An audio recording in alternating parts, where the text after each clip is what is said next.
시청자 여러분, JTBC 뉴스룸을 시작하겠습니다. 최상병 사건을 경찰에 보내놓고는 다시 회수해온 바로 그날, 윤석열 대통령이 다른 관계자들과 통화한 기록을 저희가 또 입수했습니다. 앞서 이종섭 당시 국방부 장관과 통화한 기록을 전해드렸었는데, 같은 날 국방부 차관, 안보실 국방비서관에게도 직접 전화를 건 기록을 새롭게 확보했습니다. 대통령이 장관에 이어 실무선까지 잇따라 전화를 건 사실이 드러나면서 해명 요구는 더 커질 것으로 보입니다. 먼저 최규진 기자입니다. 윤석열 대통령이 지난해 8월 2일 오후 1시 25분 임기훈 당시 국방비서관과 통화한 것으로 확인됐습니다. 박정훈 전 해병대 수사단장의 항명 혐의 재판 과정에 중앙군사법원을 통해 공개된 임 전 비서관의 통화 기록을 확인한 결과 윤 대통령은 개인 휴대전화로 임 전 비서관에게 전화해 4분 51초 동안 통화한 것으로 나타났습니다. 윤 대통령은 이날 이종섭 당시 국방부 장관과 3차례 통화한 사실이 드러난 바 있습니다. 시간 순으로 정리하면 최상병 순직 사건이 경찰로 넘어간 사실이 알려진 뒤 낮 12시 7분부터 윤 대통령과 이 전 장관이 3차례 통화합니다.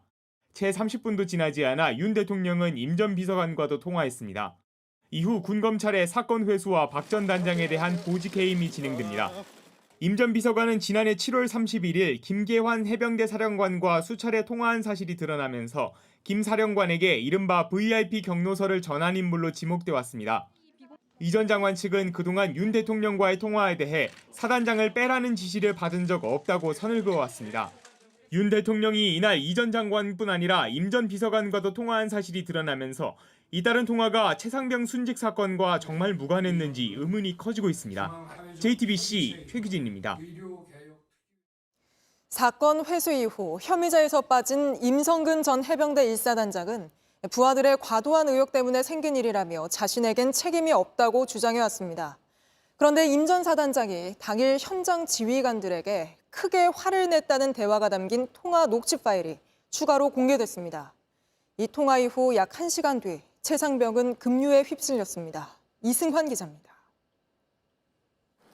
경북 예천군 내성천에서 실종자 수색 작업을 하던 최상병이 급류에 휩쓸린 건 지난해 7월 19일 오전 9시쯤입니다.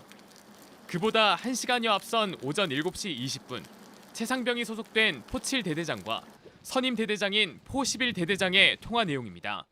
어제 사단장님이 포3대대 지역 가갖고 엄청 화를 많이 냈대. 그러니까 발견 가능성을 염두해서 이렇게 부대가 운영돼야 되는데 7화 단장도 설명을 안 해준 거야. 사고 전날인 지난해 7월 18일 아침, 임성근 전 해병대 1사단장이 포3대대 구중대를 갑자기 방문해 구중대장의 브리핑을 중단시키고 화를 냈다는 내용을 전한 겁니다. 뭐라고 화를 냈는지 구체적인 내용도 언급됐습니다.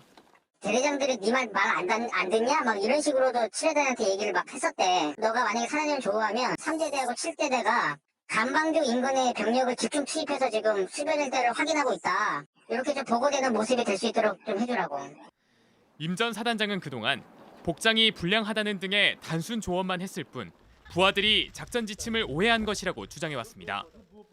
하지만 실제론 현장 간부들에게 실종자 수색을 강조하는 등 직접 상황을 챙기고 있었던 정황이 확인된 겁니다. 폭우로 위험한 상황임에도 임 전 사단장의 의사 때문에 수색을 중단하기 어렵다는 취지의 통화 녹취도 공개된 바 있습니다. 정식으로 조준희 씨는 네, 좀 상황이 애매해. 내가 사장님께 몇 번을 거리드렸는데 네, 알겠습니다. 전날부터 알잖아. 예. 애들 강인하게 이렇게 해야지. 이게 하루 이틀 갈 거다. 전날부터 사기 떨어져서 그러면 안 된다.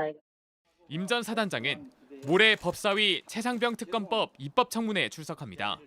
JTBC 이승환입니다. 윤석열 대통령의 통화 기록이 새롭게 드러나면서 파장이 커질 것으로 예상됩니다.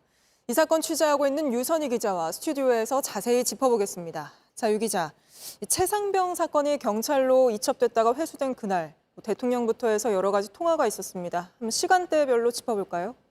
여러 통화가 있었지만 역시 가장 먼저 짚어봐야 될 건 윤석열 대통령 개인 통화 기록입니다.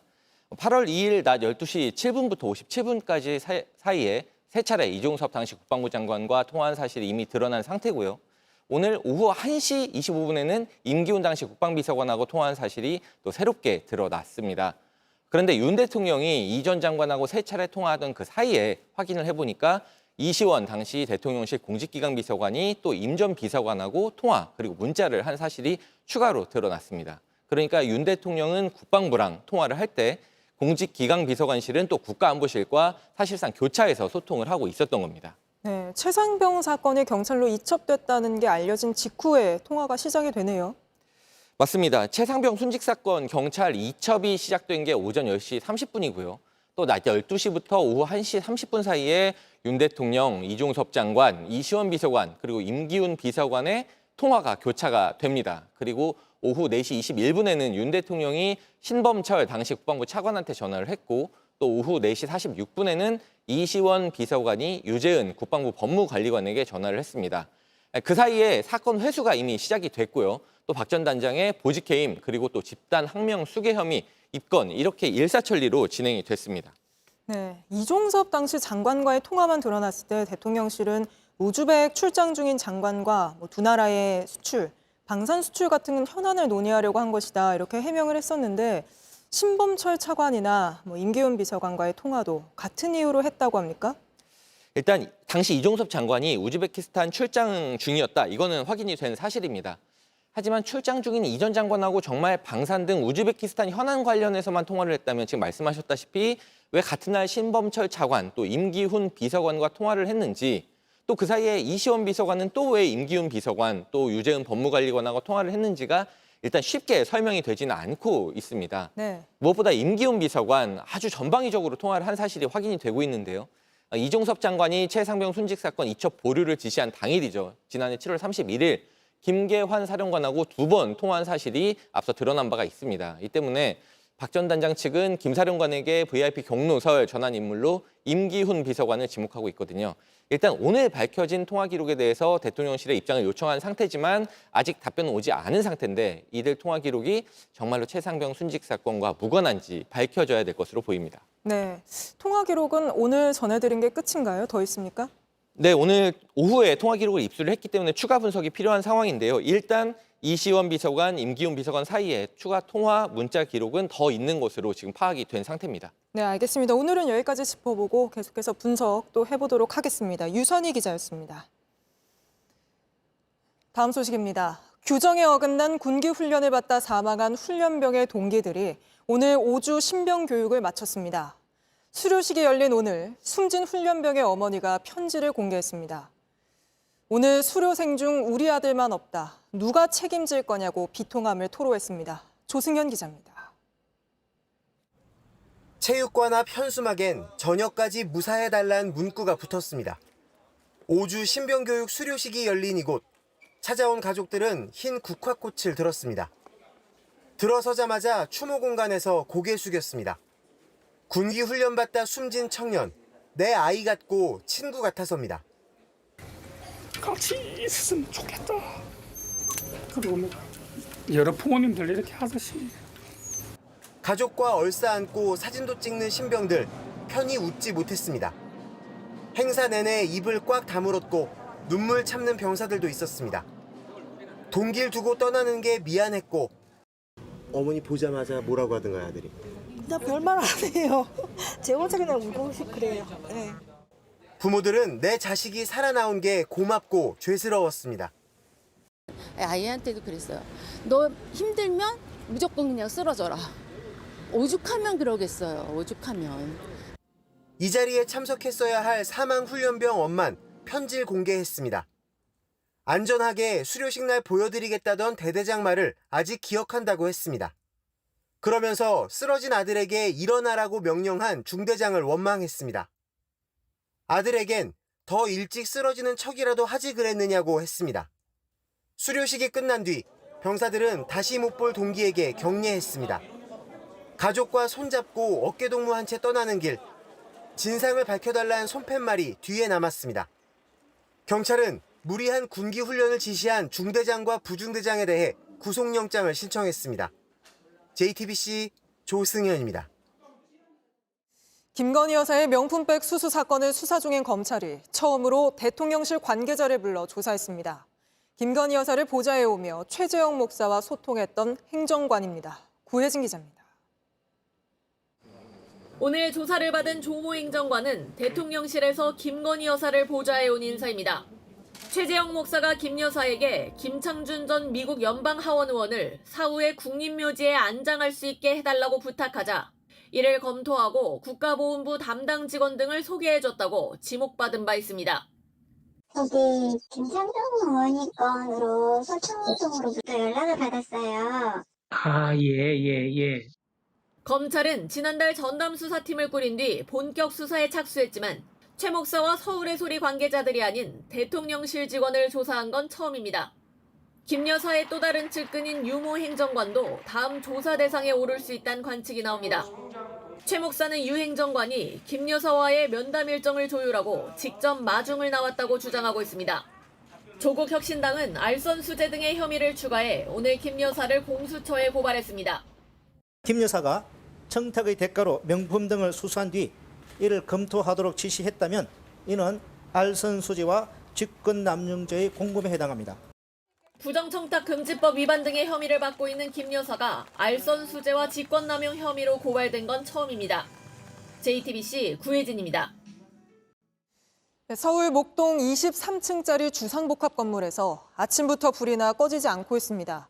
불길을 다 잡은 줄 알았는데 다시 옮겨 붙으며 폭발까지 일어났고 그 탓에 소방관 17명이 다치기까지 했습니다. 먼저 최연수 기자의 보도 보시고 현장으로도 가보겠습니다. 서울 목동의 한 주상복합 건물입니다. 소방차 여러 대가 출동해 있습니다. 건물 1층에선 계속 연기가 뿜어져 나옵니다.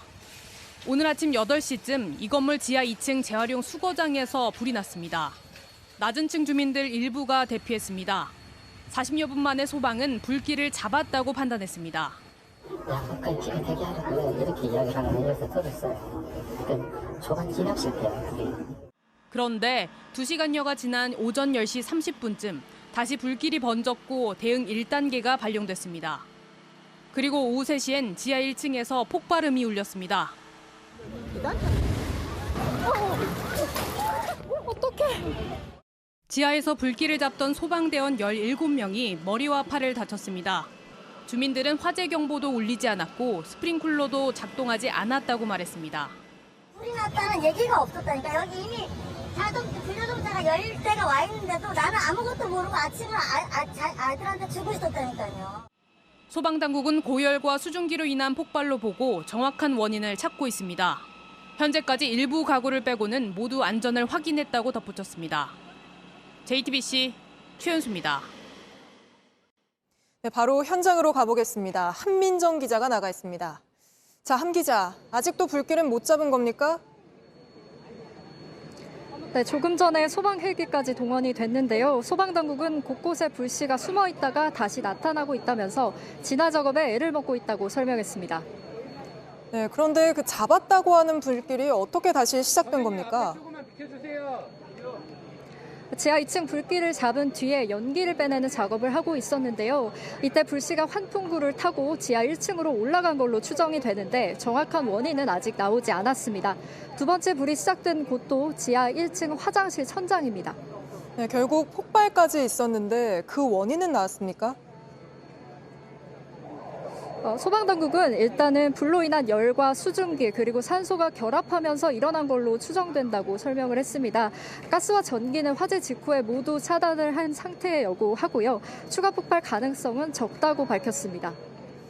네, 23층짜리 주상복합 건물이라 꽤 많은 사람들이 있었는데 1차 화재 때는 주민들을 모두 대피시키지 않은 겁니까? 그렇습니다. 1차 화재 때 불길을 빨리 잡았기 때문에 주민들을 모두 대피시킬 필요는 없었다고 판단했다고 합니다. 하지만 2차 화재와 또 폭발까지 이어졌습니다. 일부 주민은 옥상으로 대피하기도 했는데요. 한번 들어보겠습니다. 집사람 한 사람만 위에다 옥상에다 올려놓고 통 터지니까 그냥 갔다 그러는데.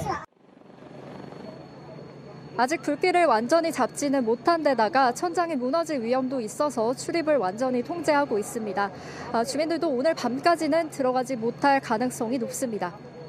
네, 알겠습니다. 여기까지 들어보겠습니다. 한민정 기자였습니다. 다음 소식입니다. 오늘 전국 곳곳이 역대 가장 더운 6월 날씨를 보였습니다. 서울은 낮 기온이 35.6도까지 오르며 6월 기준으로 66년 만에 가장 뜨거웠습니다. 출근길도 일상도 평소보다 더 힘겨웠던 오늘 하루 모습을 이세현 기자가 전해드립니다. 에스컬레이터 타고 승강장으로 내려가는 길. 이미 승객들은 뛰기 시작합니다. 오전 7시 10분. 오늘은 과연 얼마나 복잡할까 걱정합니다. 아스팔트 열기를 뚫고 온 승객들은 이제 좁은 차 안에서 사람 열기를 온전히 받아들여야 합니다. 문이 닫히고 여지없이 서로 붙고 낀 채 이동합니다. 등과 팔에 흐른 옆 사람 땀과 뱉어내는 열기가 서로 전달됩니다. 에어컨을 세게 틀었지만 소용없습니다. 종착역, 열사병 증상 호소하는 승객들이 속출합니다. 걸어와가지고 지하철을 계속 기다리고 있으면 땀이 비비듯이 나는 거지. 지하철이 너무 작아가지고 사람들이 붙어있다 보니까. 두 정거장을 함께 타고 이동한 뒤 체온을 재봤습니다. 탑승 직전 36.3도, 10분 만에 38.4도가 됐습니다. 한낮은 더 덥고 시민 일상은 더 고단합니다. 600세대 이 아파트, 지난 5일 8개동 엘리베이터 24대가 운행을 중단했습니다. 안전검사를 통과 못해서인데 벌써 2주째입니다. 계단 오르는 78살 이창배 씨, 생필품 사러 가는 것도 쉽지 않습니다. 한번 걸리면 힘들어요. 아내는 혼자 계단 오르다 쓰러졌습니다. 6층 올라다가 숨이 가빠갖고 넘어졌어요. 중환자실에 있었습니다. 고령자가 많은 이 아파트, 주민들 집 안은 엉망이 되어가고 있습니다. 제일 문제가 음식물 쓰레기 버리는 거야. 그것도 3, 4일에 한 번씩 한신이 왔다 갔다 하는데 나보다. 물건 나르는 인부들은 어떻게든 일을 맞춰야 돈을 받을 수 있고 택배 노동자들은 1층에 물건 놓고 가는 수밖에 없습니다. 폭염이 덮친 오늘 시민들 오가는 거리를 열화상 카메라로 촬영했습니다. 온통 벌겋습니다. 출퇴근길 버스 정류장은 58도를 넘어섰고 횡단보도는 51도에 이르렀습니다. 시민들 오늘 하루 일상은 폭염과 싸움이었습니다. JTBC 이세현입니다. 대구와 경북 지역도 낮 기온이 39도를 기록한 곳이 있을 정도로 무더위가 기승을 부렸습니다. 뜨거운 날씨에 중앙분리대가 녹아 쓰러지기도 했는데 더위에 갇힌 대구 모습은 윤두열 기자가 취재했습니다. 버스와 승합차가 지나는 길, 중앙분리대가 쓰러져 있습니다. 사고가 났나 싶지만 자세히 보니 녹아 늘어졌습니다. 지난해에는 8월에야 종종 있던 일입니다. 올해는 아직 6월인데 벌써 그만큼 강한 더위가 찾아온 겁니다. 어제 낮 최고 기온이 35.9도까지 올라 중앙분리대가 녹아내린 경북 경산시는 오늘 더 더웠습니다. 경산시 하양읍은 39도를 기록했습니다. 낮에 36.8도까지 치솟은 대구 도심은 텅 비었습니다. 백화점 두 곳이 있는 대구 중심가인데 거리가 한산합니다. 대체 사람들이 어디에 있는 건지 한번 찾아가 보겠습니다.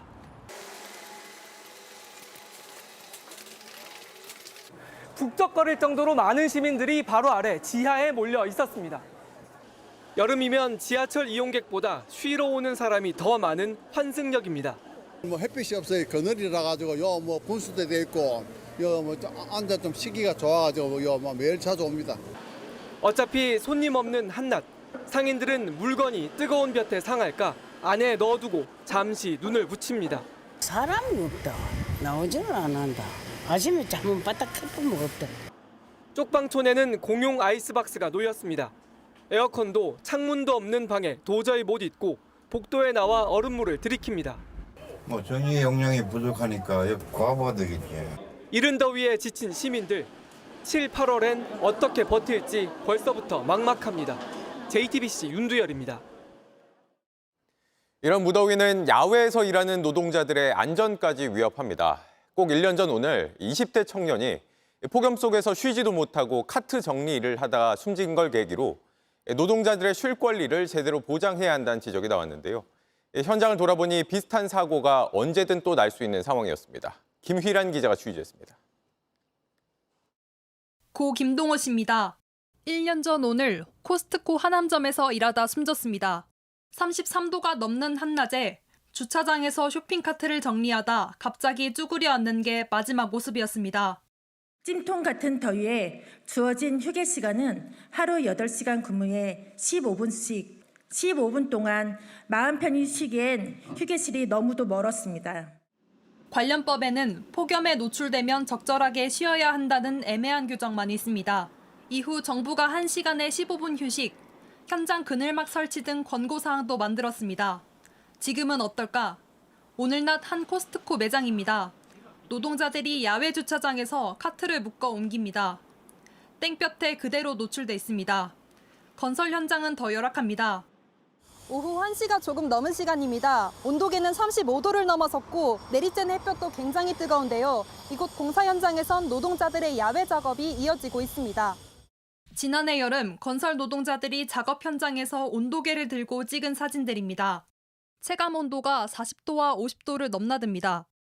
콘크리트를 주기적으로 타설을 하기 때문에 거기서 올라오는 열이 발생이 많이 됩니다. 거기서 이제 뿜어져 나오는 열이 합하다 보니까 올해 또 목숨을 잃는 노동자가 나온다 해도 전혀 이상할 게 없을 정도로 현장은 아무것도 변한 게 없었습니다. JTBC 김희란입니다. 이렇게 곳곳이 올해 가장 더운 날씨를 보인 것과 달리 제주에선 밤 늦게부터 장마가 시작됩니다. 제주는 종일 구름이 잔뜩 껴 있었다고 하는데 현장으로 바로 가보겠습니다. 제주 바닷가에 이자연 기자가 나가 있습니다. 자, 이 기자, 아직 비가 시작되지는 않은 거죠? 제주 더위는 어땠습니까? 네, 오늘 제주의 체감 온도는 29도 안팎까지 올랐습니다. 그런데 어제까지는 해가 강했는데요. 오늘은 보시는 것처럼 구름도 끼고 또 날도 흐립니다. 그래서인지 어제보다 낫다, 땀도 덜 난다는 반응들이었습니다. 게다가 저는 지금 바람 부는 바닷가에 나와 있다 보니까 이 시간 되니까 꽤나 선선한 느낌까지도 듭니다. 정체 전선이 제주를 향해 올라오면서 이렇게 바람도 구름도 많아지고 있습니다. 장마의 시작인데요. 오늘 밤 11시부터는 제주에 비가 시작될 것으로 보입니다. 네, 꽤 많은 비가 내릴 걸로 예보된 상황이잖아요. 대비 상황은 어떻습니까? 네, 말씀하신 대로 이번 장마는 시작부터 요란할 것으로 예보가 됐습니다. 내일 새벽부터 오전 사이에 천둥 번개를 동반한 시간당 30mm의 강한 비가 내립니다. 제가 오늘 낮에 여기저기 돌아다녀 봤는데 굉장히 분주하게 움직이는 모습이었습니다. 그 물이 잘 빠지게 하기 위해서 배수로를 막고 있는 낙엽이라든지 담배꽁초 이런 것들을 치우느라 분주했고요. 또 지금 옥수수, 수박, 단호박이 한창입니다. 그런데 비가 오면 이 작물들이 좀 상할까 봐 수확을 서두르기도 했습니다. 농민들 얘기 들어보겠습니다. 비도 일시적으로 조금 오는 건 괜찮은데 이게 장기적으로 오면은 아무래도 피해가 많이 가죠. 비만 오면 썩죠, 썩어. 네, 제주에 이어서 남부지방도 곧 장마가 시작된다고 하죠? 네, 맞습니다. 기상청은 토요일인 오는 22일 남부지방에도 장마가 시작될 거라고 밝혔는데요. 게다가 올해 폭우가 잦다고 밝혔습니다. 그런 만큼 지난해 비 피해 있었던 지역들은 벌써부터 걱정이 큽니다. 그 광주광역시 석곡천은요, 지난해 6월에 시간당 최대 50mm의 폭우가 내렸습니다. 그러면서 제방이 무너졌는데 그 공사가 오늘까지도 이어지고 있었습니다. 이렇게 복구가 아직 덜 마친 곳들이 적지 않습니다. 대비에 서둘러야겠습니다. 네, 제주에서 이자연 기자가 전해드렸습니다. 올여름은 덥기도 덥지만 비도 더 많이 올 걸로 예상되는 만큼 대비가 필요합니다. 지난해 14명이 숨진 오송 지하차도 참사 같은 사고 더 이상 반복해서는 안 될 텐데요. 참사 이후 안전공사를 해온 오송 지하차도가 이달 말 다시 개통됩니다. 정영재 기자가 취재했습니다. 지하차도에 물이 밀려들고 차들은 뒤엉켰습니다. 빠져나가려고 속도를 내보던 747 버스는 끝내 나아가지 못합니다. 물살은 그 정도로 강하고 빨랐습니다. 이 지하차도 안에서 14명이 목숨을 잃었습니다.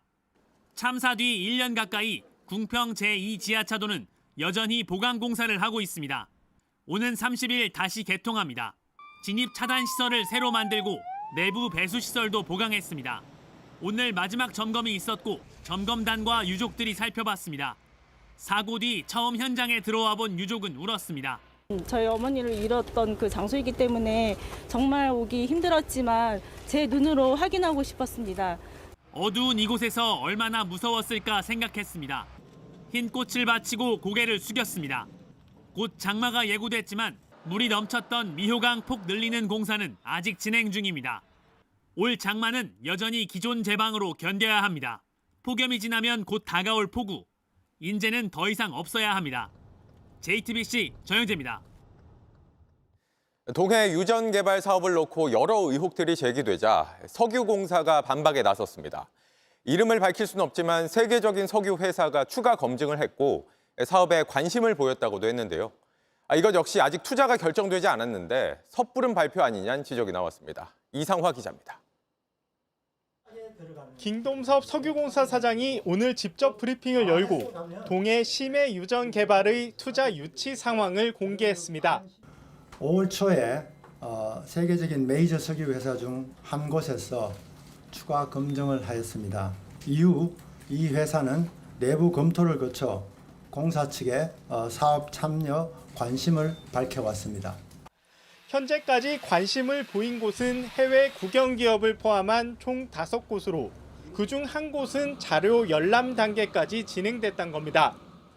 통상 투자 유치는 투자를 원하는 쪽에서 사업 설명서를 보내면 원하는 기업들이 관심을 보이고 비밀 준수 계약을 맺은 뒤 자료 열람을 하는 순서로 진행됩니다. 기업이 투자를 결정하면 우선 협상 대상자 선정이 이어집니다. 다만 비밀 유지 의무에 따라 기업 이름은 밝히지 않았습니다. 여러분이 말씀하면 금방 아는 기업입니다. 지금은 아무것도 결정된 건 없습니다. 하지만 단계는 제일 깊이 들어가 있습니다. 일각에선 사업 설명회도 진행되지 않은 상황에서 이 같은 경과를 공개하는 게 다소 성급하다는 평가도 나옵니다. 소문들은 이제 흘러나올 수는 있겠지만 계약이 지분 참여라든지 어느 정도 그 투자 금액이나 이런 것들이 결정된 다음에 발표하는 게 일반적이죠. 정부는 오는 22일 첫 전략회의를 열고 구체적인 투자 유치 전략을 논의합니다. 본격적인 협상 단계까지 가려면 빨라야 내년 상반기라 연말 첫 시추는 석유공사 단독으로 진행할 가능성이 큽니다. 한편 오늘 발표된 지난해 공공기관 경영평가에서 석유공사는 B등급에서 C등급으로 한 단계 하락했습니다. JTBC 이상화입니다. 동해 유전 개발 사업의 검증을 맡아온 자문단을 놓고도 공정성 논란이 일고 있습니다. 국내 자문위원은 사업을 총괄한 석유공사 담당자와 논문도 함께 쓴 대학원 선후배 사이였고 해외 자문위원은 액트지오 고문과 지인 사이였다는 게 드러났기 때문입니다. 김지윤 기자입니다. 액트지오의 물리탐사 평가 결과를 검증한 건 국내외 전문가로 구성된 자문단입니다. 국내 자문단에는 국립대 A 교수와 B 박사도 참여했습니다. 그런데 이들이 석유공사에서 이 사업을 맡았던 곽원준 수석위원과 대학원 선후배이자 함께 논문을 쓴 사실이 확인됐습니다. 2014년 지질학회지에 등재된 논문에 3명이 나란히 공동저자로 이름을 올린 겁니다. 곽 수석위원은 지난 7일 액트지오 아브레우 고문의 기자회견에 참석한 사업 핵심 관계자입니다. 액트지오의 선정 배경이 된 지명 경쟁 입찰을 지시한 것도 곽 수석위원이었습니다. 앞서 액트지오 아브레우 고문이 해외 검증단인 데이비드 모릭 교수와 논문을 함께 쓴 사실도 드러났습니다. 모릭 교수가 석유공사 동해탐사팀장의 지도교수였다는 사실도 알려졌습니다. 액트지오 분석 결과에 대한 교차 검증이 제대로 이루어졌는지 의문이 드는 대목입니다. 석유공사는 서로 이런 관계가 있는 건 맞다면서도 검증단 선정 과정은 공정했고 심해 분야 전문가 풀이 매우 좁은 걸 감안해야 한다고 해명했습니다. JTBC 김지윤입니다. 총파업을 벌인 대한의사협회가 안팎으로 압박을 받고 있습니다. 개원이들은 멋대로 무기한 휴진을 발표했다고 반발하고 있고 전공의들은 의협이 꾸리는 어떠한 협의체에도 들어가지 않겠다고 하고 있습니다. 여기에 대해 오늘 공정위 조사도 시작됐는데 황예린 기자가 보도합니다. 대한의사협회 건물로 공정거래위 조사팀이 들어갑니다. 의협이 총파업을 벌이면서 개원이의 진료 활동을 부당하게 제한했다고 보고 이 증거를 찾으러 나온 겁니다. 복지부에서 신고받아서 지금 사업자 전체 금지행위 위반 여부 조사하러 왔고요. 이제 서류 보고 있습니다. 의협의 강제성이 입증되면 10억 이내의 과징금을 물어야 하고 관련자는 징역에 처해질 수 있습니다. 의협 내부도 단일 대우 전선에 금이 간 상태입니다. 이면택 회장이 27일부터 무기한 휴진하겠다고 밝혔는데 정작 소속 의사들은 처음 들었다며 문제를 제기한 겁니다.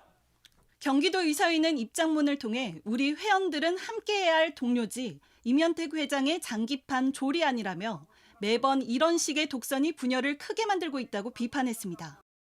회원들이 상당히 문의도 많고 걱정도 많고 이러는데 소통이나 이런 적절한 절차가 없이 무슨 이벤트식으로 이렇게 발표하는 거는 좀 문제가 이렇게 개원이들이 당혹스러워하고 있습니다. 하루만 쉬어도 손실이 크기에 무기한 휴진이 쉽지 않은 겁니다. 전공의 단체와도 마찰을 빚었습니다. 전공의 단체 대표는 의협의 협의체 공동 비대위원장 제안을 들은 적 없다고 반박하며 협의체를 구성한다고 해도 참여하지 않겠다고 못을 박았습니다. 한편 의협은 어제 전국적으로 50%가 휴진했다고 주장했지만 정부는 15%라고 밝혔습니다. 이마저도 환자들은 큰 불편을 겪어야 했습니다. JTBC 황예린입니다. 쌍방울 대북송금 사건 수사 검사 등에 대한 탄핵을 추진하는 민주당이 일종의 청문회까지 적극 추진한다는 방침입니다. 구속 중인 이화영 전 부지사, 쌍방울 김성태 회장 같은 핵심 인물을 국회로 불러 대질시키며 직접 추궁하겠다는 겁니다. 여당은 이재명 대표 방탄용이냐고 반발하고 있습니다. 박사라 기자입니다. 민주당은 현직 검사 4명에 대해 조만간 탄핵소추안을 발의할 예정입니다. 쌍방울 대북송금 사건에서 이화영 전 경기도 평화부지사 회유 의혹이 불거진 박상용 검사를 비롯해 김영철, 강백신, 엄희준 검사가 대상입니다. 민주당 검사범죄 대응 TF 관계자는 이 과정에서 탄핵 검사나 이화영 전 부지사, 쌍방울 김성태 회장 같은 핵심 인물들을 국회로 불러 대질시키거나 수원구치소 관계자 증인 채택도 고려하고 있다고 말했습니다. 국회법상 탄핵소추안을 본회의에서 표결하기 전에 의결을 통해 법제사법위원회로 넘겨 조사를 벌일 수 있습니다. 앞서 지난해 안동환 검사 등 탄핵 때는 여당이 법사위 회부를 요구했지만 민주당이 신속한 탄핵을 위해 이를 무산시킨 바 있습니다. 최근 이재명 대표가 언론을 검찰의 애완견이라고 비판할 정도로 검찰 수사에 강한 불신을 드러낸 만큼 민주당이 국회에서 이 대표 관련 의혹 검증에 직접 나서겠다는 것으로 풀이됩니다. 여당은 법사위를 이재명 대표 방탄용으로 쓰려 한다고 즉각 반발했습니다. 이재명 대표의 사법 리스크 방탄과 검찰 협박을 위해 대북 송금 수사검사의 탄핵을 추진하며 사실상 검사 테러를 자행하고 있습니다. 다만 민주당 TF 관계자는 재판을 국회로 끌고 온다는 비난도 감수할 준비가 되어 있다고 했습니다. JTBC 박사라입니다. 24년 만에 평양을 찾은 푸틴 러시아 대통령이 오늘 김정은 위원장과 정상회담을 갖고 침략당할 경우 상호 지원한다는 조항이 포함된 협정을 맺었습니다. 양국의 관계가 과거 냉전 시절 북한과 소련의 관계만큼 다시 가까워진 겁니다. 먼저 김민관 기자입니다. 지난해 러시아 보스토치니 우주 발사 기지에서 만난 두 정상이 9개월 만에 평양에서 다시 만났습니다. 푸틴 러시아 대통령이 평양을 직접 방문한 건 2000년 이후 24년 만입니다. 두 정상은 밝은 표정으로 평양 금수산 영빈관에 나란히 들어섭니다. 러시아 지도부와 러시아와의 전략적 소통을 더욱 강화하고 기밀히 하면서 러시아의 모든 정책들을 변함없이 무조건적으로 지지할 것이며 푸틴 대통령은 수십 년간 미국과 그 위성국의 패권주의와 싸워왔다며 장기적으로 양국 관계의 기초가 될 새로운 기본 문서가 준비돼 있다고 말했습니다. 확대 정상회담에 이어 2시간에 걸친 1대1 회담이 진행됐습니다. 뮤리 우샤코프 크렘린궁 외교 담당 보좌관은 이 만남을 통해 가장 중요하고 가장 민감한 문제를 논의했다고 설명했습니다. 회담 뒤 두 정상은 새로운 포괄적 전략 동반자 협정에 서명했습니다. 푸틴 대통령은 협정 당사국 중 하나에 대한 공격이 발생할 경우 상호 지원 조항도 포함되어 있다고 설명했습니다. 또한 군사기술 협력도 배제하지 않는다고 했습니다. 냉전 시절인 1961년 북한과 소련이 맺은 우호 조약에 담긴 자동 군사 개입 조항에 버금가는 내용을 부활시킨 겁니다. 양국은 이번 협정을 통해 군사적 교류뿐 아니라 경제, 에너지, 자원 등 여러 주요 분야의 협력도 한 단계 끌어올리기로 합의했습니다. JTBC 김민관입니다. 외교 무대에서 지각대장으로 통하는 푸틴 대통령은 이번 방북 때도 지각을 해 새벽에 도착했습니다. 그럼 푸틴을 김정은 위원장은 기다리고 있다 직접 맞이했는데 환영 인파를 동원하고 카 퍼레이드까지 열어주며 러시아에 최대한 밀착하는 모습을 보였습니다. 계속해서 김재현 기자입니다. 김정은 북한 국무위원장이 어두운 공항 활주로에 서서 기다립니다. 예정 시간을 넘겨 새벽 2시 45분쯤 도착한 푸틴 러시아 대통령을 직접 맞이합니다. 9달 만에 다시 만난 두 정상은 환한 얼굴로 포옹하며 친밀감을 과시했습니다. 푸틴 대통령이 선물했던 아우루스 리무진에 서로 먼저 타라고 양보하는가 하면 푸틴 대통령의 얼굴과 러시아 국기관에 걸린 평양 시내를 가로질러 금수산 영빈관까지 동행했습니다. 우리 중요한 회담들, 그다음에 이 행사들을 다 이 공간에서 하게 됩니다. 정상회담 때마다 수시로 늦어 지각대장이란 별명이 붙은 푸틴 대통령은 이번에도 예정 시각을 훌쩍 넘겨 북한에 도착했습니다. 그 바람에 1박 2일 일정도 당일치기로 줄었습니다. 당초 예정됐던 두 정상의 산책도 빠듯한 일정과 30도를 웃도는 더운 날씨 때문인지 취소된 것으로 전해졌습니다. 오늘 낮 김일성 광장엔 두 정상의 초상화가 나란히 내걸린 채 성대한 환영 행사가 열렸습니다.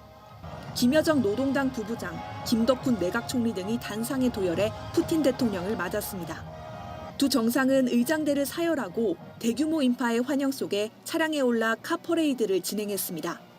푸틴 대통령은 2000년 방북 이후 변화된 평양의 모습에 감동을 받았다면서 다음 회담은 모스크바에서 열리길 바란다고 초청 의사를 밝혔습니다.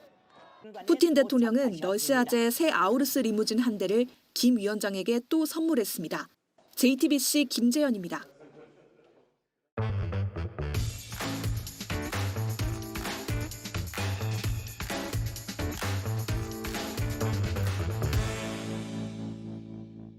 네, 돌아온 비하인드 이성대 기자 나왔습니다. 시작할까요? 네, 첫 번째 이슈 보겠습니다. 네. 누가 김경률 데려왔어?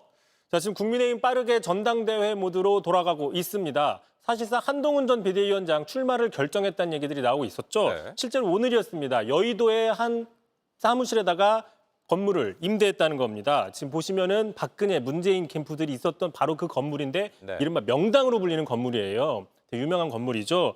자, 한동훈 전 비대위원장이 과거에 지난해 연말에 여의도 사투리는 쓰지 않겠다라고 얘기한 적이 있는데 여의도에 복귀하면서 누구보다도 더 여의도 토박이처럼 명당을 미리 선점했다. 뭐 이런 분석도 나옵니다. 네, 이 출마 선언 시점까지 지금 거론되고 있더라고요. 좀 빠르면 이번 주말에 할 수도 있다. 뭐 이런 거 아닙니까? 그러다 보니까 당 안에서는 이제 본격적으로 대립이 격화되고 있다. 이른바 친한동훈계와 반한동훈계, 결국엔 친윤계이죠. 이 갈등이 본격화되는데 예. 그 매개체가 바로 김경률 전 비대위원장이다라는 분석이 있습니다.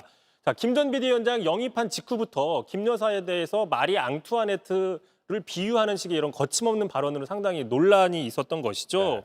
자, 그제였습니다. 저희 이 돌아온 비하인드 뉴스에서 소개를 해드렸죠. 친윤 이철규 의원이 어차피 대표 한동훈은 안 된다. 한동훈 전 비대위원장은 나와도 안 된다. 왜 그러냐? 대표 주변에 모여있는 사람들의 뭔가 좀 질이 떨어진다. 이런 식의 이야기를 했었습니다. 네, 그중에 한 명이 이제 대표적이었던 게 김경률 전 비대위원. 그렇습니다. 그래서 당 안팎에서는 지금 김경률 전 비대위원장을 과연 누가 영입했느냐 놓고 진실 게임이 벌어지고 있습니다. 당시 이제 한동훈 전 비대위원장 측으로 거론됐던 신지호 전 의원이 김경률을 영입한 건 바로 이철규 당시 인재영입위원장 당신 아니냐라고 반박을 했습니다. 그러자 어제였죠. 이 의원이 직접 나 아니다. 오히려 한동훈 전 비대위원장과 인연 때문에 뒤늦게 합류했다라고 이야기를 한 겁니다. 네. 이 의원이 이렇게 얘기를 한 거는 아마 이 장면을 보고 언급한 게 아니냐 이런 분석이 나와요. 그 장면 먼저 보고 가겠습니다. 네. 당 내에서도 매일 사퇴 압력을 받고 있어서 언제 제가 그 말씀을 마무리할지 몰라서 저분이 저런 거 하라고 제가 모신 거라는 말씀입니다. 당시 이제 노무현재단에 대한 각종 의혹을 제기하니까 상당히 그 당 안팎에서 칭찬하는 모습을 보였었죠. 네. 그런데 지금은 이제 누가 영입을 했는지를 놓고 좀 당내 다툼이 있는 상황. 지금 그런 상황입니다. 또 같이 거론됐던 진중권 평론가죠. 자, 이철규 의원이 기술 쓰고 자빠졌다. 실제로 저렇게 얘기를 했습니다. 네. 상당히 사악하다라는 식으로 아주 경로를 하고 있습니다. 자, 김경률 당사자도 가만히 있지 않았습니다. 오늘 자신의 페이스북에다가 이철규 의원 하는 방법대로 수작을 부리고 있다. 상당히 거친 표현들이 지금 난무하고 있는 상황인데 물론 내부에서는 전당대회를 앞두고 상당히 갈등이 격화되고 심각한 문제이긴 하지만 정작 밖에서는 국민의힘이 과연 이럴 때냐? 좀 황당하다 이런 반응들이 나오고 있습니다. 네, 알겠습니다. 다음 이슈 볼까요? 자, 두 번째 이슈 가겠습니다. 호부 호영을 허하노라. 되게 유명한 말이죠. 홍길동에서 나오는 이야기죠. 아버지를 아버지라고 자신 있게 부를 수 있게 해주겠다 그런 얘기인데 자, 민주당에서도 지금 황당한 반응이 하나 나왔습니다. 지명직 최고위원으로 된 강민구 최고위원 오늘 첫 회의에 출석해서 이재명 대표의 은혜에 감사하다면서 아버지라고 불렀습니다. 들어보시죠. 더불어민주당의 아버지는 이재명 대표님이십니다. 집안의 큰 어른으로서 이재명 대표님께서는 총선 직후부터 영남민주당의 발전과 전진에 계속 관심을 가져주셨습니다. 자, 발언 뒤에는 이렇게 바로 일어나서 90도 인사를 하고 이 대표도 그렇게 기분이 나쁘지 않은 표정을 지었습니다. 네. 자, 그러자 이제 수석 최고위원도 상당히 뭐랄까 이재명 시대다 이런 말도 얘기를 했습니다. 직접 들어보시죠. 네. 이재명 대표 시대이기에 가능했던 일입니다. 당원과 지지자 그리고 이재명 대표께 감사드립니다. 네, 민주당이 이재명 대표 중심의 정당이 됐다 뭐 이런 평가들이 많이 나오고 있잖아요. 그런 걸 좀 보여주는 장면 같습니다. 뭐 그런 상황으로 볼 수 있는 거고요. 자, 강민구 최고위원 논란이 일자 자신의 SNS에 이렇게 글을 올렸습니다. 자, hendel이 음악의 어머니라고 하는 것을 두고 왜 남자를 지칭해서 어머니라고 하느냐 하면 반문하는 것과 같다. 뭐 깊은 인사는 영남 남인의 예법이다라고 얘기를 했는데 네. 솔직히 제가 이걸 수십 번 읽어봤는데 이게 무슨 뜻의 해명인지 잘 이해가 되지 않습니다. 저도 과문한 탓인지 이게 한 번에 이해가 되지 않는데 이게 무슨 뜻입니까? 얼핏 보면 아 이재명 대표가 핸델급이냐 뭐 이렇게 보일 수도 있는 거고요. 예. 자, 어쨌든 그러다 보니까 다른 당에서는 비난이 많이 나왔는데 개혁신당 같은 경우에는 자, 보는 사람 다 낯이 뜨겁다 이렇게 가다가는 최고 존엄이라는 표현이 나올 수도 있겠다라고 비난을 했습니다. 네, 알겠습니다. 이성대 기자였습니다. 우리나라 저출생 문제 세계에서 가장 심각한 수준입니다. 정부가 오늘 인구 국가 비상사태를 선언하고 출산과 육아 대책들을 내놓았습니다. 어떤 것들인지 이희령 기자가 설명해 드립니다. 특히 0-4세 인구가 북한 인구보다 적은 것은 해방 이후 최초입니다. 저출생 문제의 심각성은 이미 여러 통계로 뒷받침되고 있습니다. 이런 상황을 해결하기 위해 정부가 내놓은 정책들을 짚어보겠습니다. 어린이집이 갑자기 휴원을 하거나 학교 방학 기간에 아이를 돌봐줄 사람이 없어도 육아휴직을 짧게 내기가 어려웠습니다. 앞으로 부모가 각각 1년에 한 번, 2주 정도씩 쓸 수 있는 단기 육아휴직 제도가 도입됩니다. 대상은 초등학교 2학년 이하 자녀를 둔 부모입니다. 그러나 일각에선 제도 도입은 반길만 하지만 실제로 쉽게 쓸 수 있겠냐는 목소리도 있었습니다. 육아휴직을 썼을 때 지금까지는 월 급여의 상한선이 150만 원이었습니다. 정부가 이 기준을 높이겠다고 했습니다. 첫 달부터 3개월까지는 최대 250만 원이고 이후엔 200만 원, 160만 원입니다. 다만 이 지원금은 고용보험에서 지급되기 때문에 구체적인 재원 마련 계획이 반드시 있어야 한다는 지적이 나옵니다. 아빠들 출산휴가는 10일을 2번으로 나눠 쓸 수 있었는데요. 이제 20일로 늘어나고 4번에 나눠서 쓸 수 있게 됩니다. 현재 육아 근로시간 단축 제도가 있긴 합니다. 하지만 동료 눈치가 보여서 못 쓴다는 분들이 많은데요. 다음 달부터 동료 업무 분담 지원금이 새로 생깁니다. 근로시간을 단축한 직원의 업무를 대신 맡은 동료에게 사업주가 보상을 했다면 정부가 이 사업주에게 월 20만 원을 주는 겁니다. 여성 1명당 25회까지 지원되던 난임시술. 앞으로는 난임시술로 첫째 아이를 낳고 둘째 아이도 난임시술을 시도할 경우 25회가 추가로 지원됩니다. 출산당 25회 지원이 되는 겁니다. 난임휴가도 3일에서 6일로 확대됩니다. JTBC 이희령입니다.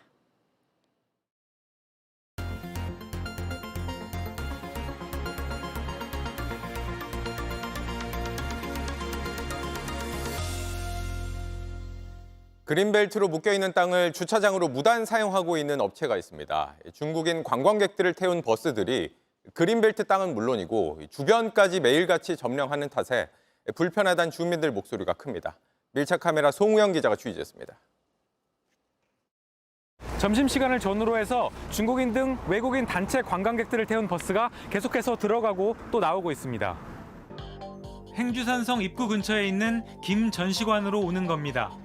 1시간 동안 10대가 넘는 대형 버스들이 줄지어 들어옵니다. 그런데 버스들이 세운 이 주차장, 밭으로 신고된 그린벨트입니다. 농사를 꼭 짓게 돼 있는 거거든. 그린벨트 내에 자연 녹지 농지 훼손상에서는 굉장히 이거는 엄하게 다스려야 되는 건데 그걸 안 하고 있는 거야. 주차장 뒤편 국유지는 아예 컨테이너를 설치해 제 땅인 양 쓰고 있습니다. 업체를 찾아가 봤습니다. 막무가내로 카메라 앞을 막습니다. 나 TV 나오는 거야. 나 쳐다보는 거야. TV 나오면 쳐다보는 거라니까. 아이고 하루 운동하고. 쓸데없는 취재를 하지 말라고도 합니다. 아이고 취재진에게 맞았다며 주저앉아 소리도 지릅니다. 카메라 끄고 무슨 일 하시냐고요. 다른 관계자는 위법인 걸 알고 있었다고 털어놓습니다. 잠재가 아는데 저희가 어떻게 그냥 뭐 살짝 보니까 버스로 관광객들 오잖아요. 차 댈 데도 없어가지고. 불법 용도 변경만 문제가 아닙니다. 초등학교 인근 좁은 도로로 관광버스들이 몰리는데 이렇다 할 안전 대책이 없습니다. 주민들은 주말엔 100대 넘게 몰린다고 말합니다. 몇 년째 민원이 쏟아지고 있지만 업체는 배짱 영업을 하고 있습니다.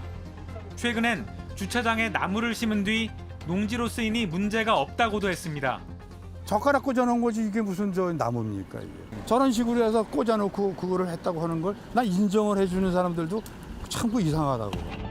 관리 감독 책임이 있는 덕양구는 사실상 손을 놓고 있습니다. 그 행정조치 이행하고 있다고 그 정도밖에 말씀 못 드려요. 근데 그 개인정보에 의한 거 갖다가 일일이 다 제3자한테 다 알려줄 수는 없는 거예요. 주민들은 몇 년째 지속적으로 민원을 제기했습니다. 하지만 실질적인 조치는 취해지지 않았고 담당 구청은 할 수 있는 것들을 검토하고 있다 이런 말만 되풀이하고 있습니다. 그런 사이 주민들의 불편 호소는 앞으로도 계속될 수밖에 없습니다. 밀착 카메라 송우영입니다.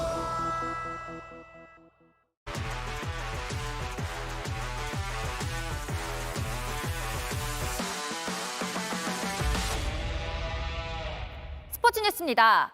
프로야구에서 나온 황당한 장면에 야구 팬들은 뿔이 났습니다. 감독이 바로잡을 때까지 심판들은 뭐가 잘못됐는지도 몰랐고 야구장은 그야말로 혼란에 빠져들었습니다. 오선민 기자입니다. 평범해 보이는 땅볼 하나.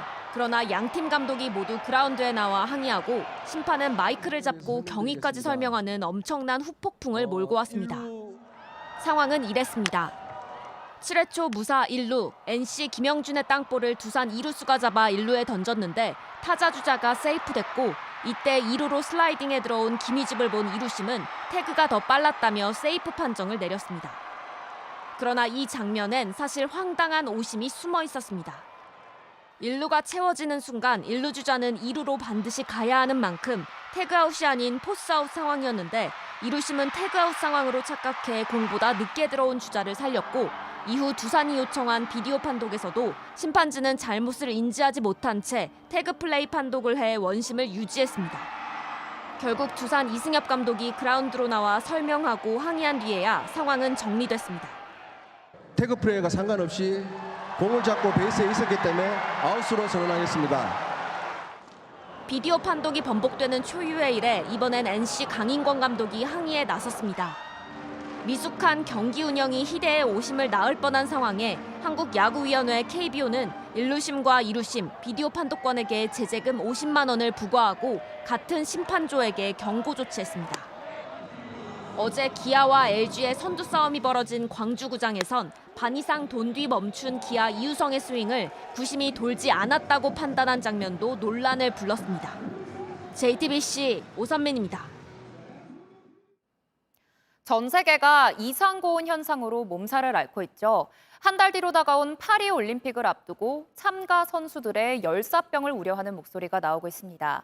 숙소에 에어컨조차 없다고 하는데 여기서 잠을 청해야 하는 우리 선수들, 과연 괜찮을까요? 심수미 기자입니다. 파리올림픽 선수촌 내부 모습입니다. 에어컨 없이 선풍기만 놓여 있습니다. 조직위가 친환경 올림픽을 구현한다며 전기 사용을 최소화한 데 따른 겁니다.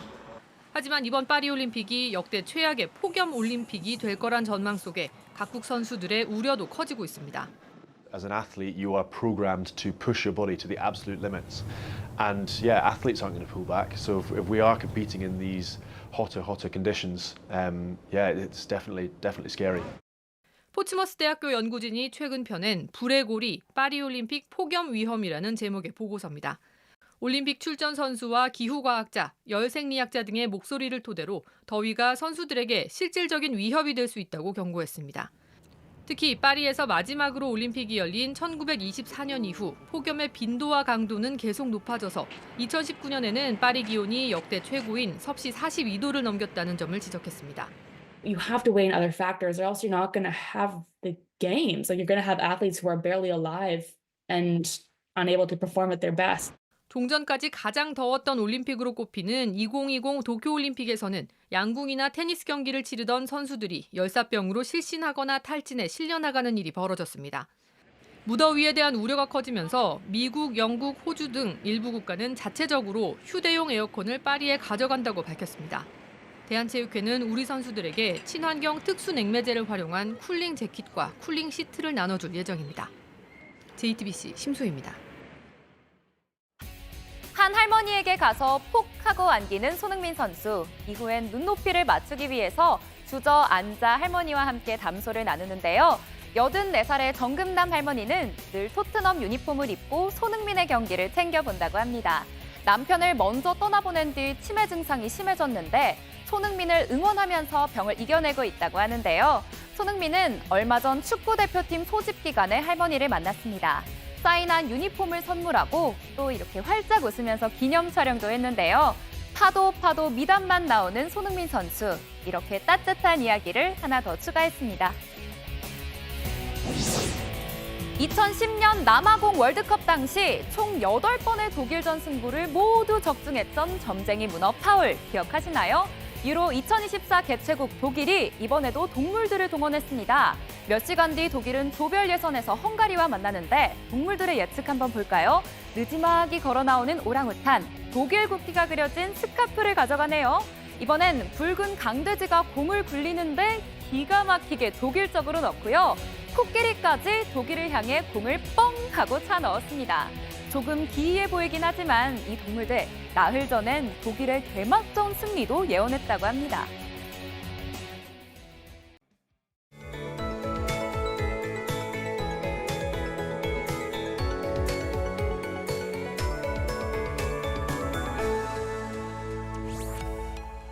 오늘 날씨는 그야말로 펄펄 끓었습니다. 광주를 비롯한 전국 곳곳에서는 6월 역대 최고 기온을 기록했고요. 서울도 35.8도까지 오르면서 올해 첫 폭염주의보가 발표됐습니다. 그 밖에 내륙 많은 지역에도 폭염특보가 더 확대됐는데요. 중부지방은 폭염의 기세가 계속되겠습니다. 내일도 서울은 강한 햇볕에 35도까지 오르겠고요. 주말까지도 평년보다 조금 더 덥겠습니다. 반면 남부지방은 내일부터 더위가 조금 누그러지겠습니다. 오늘 늦은 밤에는 제주도의 첫 장마가 시작되겠고요. 호남과 경남 지역도 내일 비가 오락가락 이어지겠습니다. 비는 5에서 20mm 정도로 많은 양이 내리진 않겠습니다. 다만 제주도는 50에서 150mm, 산지는 200mm 이상의 많은 비가 예보되는데요. 또 시간당 30mm 안팎으로 매우 강하게 쏟아지겠습니다. 안전에 각별히 유의하셔야겠습니다. 제주도에는 폭우와 함께 바람도 매우 거세게 불겠습니다. 아침 기온은 서울 23도, 강릉 24도로 시작하겠고요. 한낮엔 대부분 33도 안팎까지 오르겠지만 남해안 지역은 30도를 밑돌겠습니다. 주말부터는 충청과 남부지방에도 장마가 시작되겠습니다. 날씨였습니다. 뉴스룸 저희가 준비한 소식은 여기까지입니다. 시청해주신 여러분 고맙습니다.